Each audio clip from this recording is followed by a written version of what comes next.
একটি বড় ভুলই মানুষের সারা জীবনের কান্নার কারণ হয়ে দাঁড়ায়। আসসালামু আলাইকুম ভাইয়াপুরা, কেমন আছেন? আশা করছি সবাই ভালো আছেন। তো আজকে সুন্দর একটা ভিডিও আপনাদের সাথে শেয়ার করব, ডেইলি লাইফস্টাইল। তো দেখতেই পাচ্ছেন এখানে ছোট ছেলেকে আদর করছি, তো মেয়েকেও আদর করব বা মেজো ছেলেকেও আদর করব। তো যখনই দেখা যায় একজনকে আদর করে আরেকজন এমনি নিজের থেকেই চলে আসে।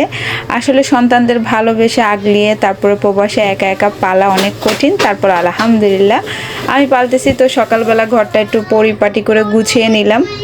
তো বাচ্চাদের নিয়ে ঘর দোয়ার গুছিয়ে তারপরে কাপড় আছে, কাপড় ভাঁজ করলাম। এখন এটা আলমারিতে ঢুকাবো অনেকগুলো কাপড়। তো চলে আসলাম ওদের জন্য নাস্তা, সকালে নাস্তা আজকে দিব নুডলস।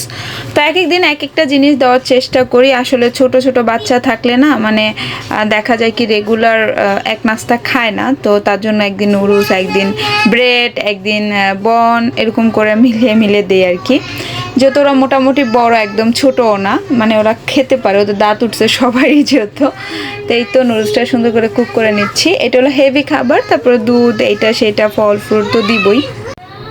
তো বাচ্চাদের অনেক বেশি টেক কেয়ার করতে হয়, বাচ্চারা কিন্তু খেতে চায় না। এটা তো আপনারা সবাই জানেন, যারা মা হয়েছেন বা যারা বাবা আছে তারাও কিন্তু শুনে থাকেন যে তোমার বাচ্চা এটা খায় না, তোমার বাচ্চা ওইটা খায় না, তোমার বাচ্চা খেতে চায় না। মায়েদের কিন্তু এই কমপ্লেন বা বিচার দেওয়া থাকে সবসময় কন্টিনিউ। তো এখানে একটু আলু ভাজি করে নিচ্ছি। তো আজকে আলু ভাজি করবো আর গরু মাংস রান্না করব। তো আগে আলু ভাজিটা করে ফেলে, একদম সহজ যেটা। তো এটা দিয়ে দেখা যাবে রুটি পরোটা খেলেও খেতে পারবো। দ্যাটস ওয়াই আমি আগে আলু ভাজিটা করে নিচ্ছি। তো রান্না বাড়ার ঝামেলা তো মানুষ যে প্রান্তে থাক না কেন, রান্না বাড়ার ঝামেলা মেয়েদের তো থাকবে, এটা একদম স্বাভাবিক। আর যে মেয়েরা বিশেষ করে ঘরের খাবার খেতে পছন্দ করে তাদের তো রান্নার ঝামেলা কখনোই শেষ হবে না। যেমন আমি আমার ঘরের খাবার অনেক বেশি পছন্দ। আর এখানে দেশের থেকে আনা 2 কেজি গরু মাংস ভিজিয়ে দিলাম রান্না করার জন্য, আলু দিয়ে রান্না করব। এটা দেশের থেকে আনা হয়েছে। তো আমি হয়তো ভিডিও দিয়েছি, আপনারা দেখেন না, যারা দেখেন নাই দেখে নেবেন বাংলাদেশ থেকে কী কী আমার জন্য এনেছে।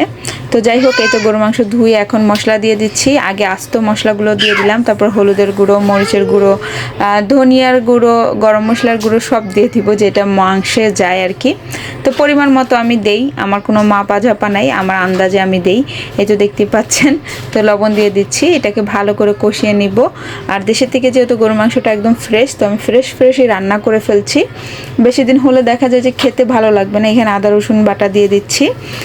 তো এভাবে আজকে আবার এই আদা রসুন বাটতে গিয়ে আমার মানে প্রথমটা তো এটা মশলা বাটছিলাম মাংসের জন্য, ওইটা তো ভালো হয়েছে, আরগুলো বেটে রেখে দেই ফ্রিজে, সেইটা বাটতে গিয়ে আমার মেশিনটা খারাপ হয়ে গেছে। এটা একটা আমার বড় দুঃখের বিষয়। আর যে কথাটা বলছিলাম যে ভিডিওর শুরুতে, আগে মাংসটা বসিয়ে নেই, তারপর আমি বলবো এটা কেন বললাম যে একটা বুলি মানুষের জীবনের সারা জীবনের কান্নার কারণ হয়ে দাঁড়ায়। তো এই তো দেখতে পাচ্ছেন মাংসটা সুন্দর করে নাড়া দিয়ে দিয়ে দিচ্ছি, মানে মেখে নিচ্ছি হাত দিয়ে। আর আমার হাতের মাখার জিনিস অনেক বেশি পছন্দ, মানে খুব ভালো লাগে, খেতে ভালো লাগে। আমি সবসময় মেখে বসাই। হাতের মাখা তরকারি আমার থেকে সব সময় বরাবরই ভালো লাগে, একটু বেশিই ভালো লাগে, যেটা এক কথায়। তো যাই হোক, এভাবে করে আর কি রান্না কে কে করেন অবশ্যই জানাবেন। আমার মনে হয় যে হাতে মাখা রান্না একটা একরকম স্বাদ হয়, আর যেটা কষায় রান্না করা হয় মানে কষিয়ে, সেটার আরেক রকম স্বাদ হয়। তো আমার দুইটাই ভালো লাগে। আমি দুই রকমই রান্না করি বা অন্য আরও নতুন নতুন আইটেমে রান্না করি। যাই হোক, আমার কাজের আপা এই তো দেখতে পাচ্ছেন আদা রসুন কেটে দিচ্ছে, দেন আলু ছিলে দিচ্ছে।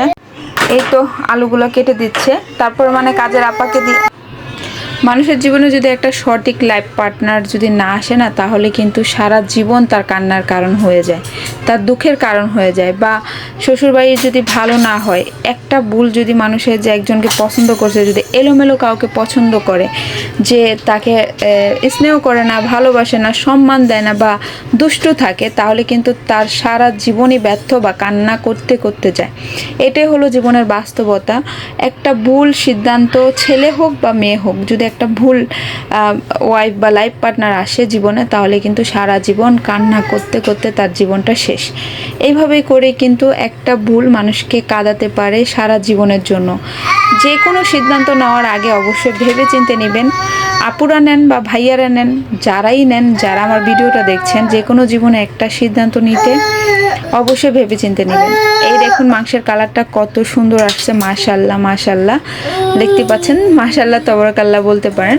তো এখানে টিচারকে একটু ফ্রেঞ্চ ফ্রাই দিয়ে দিলাম সুন্দর করে সাজিয়ে, এদিক দিয়ে আমার বাচ্চাদের দিয়ে দিলাম, ছেলেকে, আবার এদিক দিয়ে আমার এই ছেলে মেয়েকে দিয়ে দিলাম, মানে 3 ভাগ করে দিতে হয়েছে। তো টিচারকে একটু সাজিয়ে দিছি।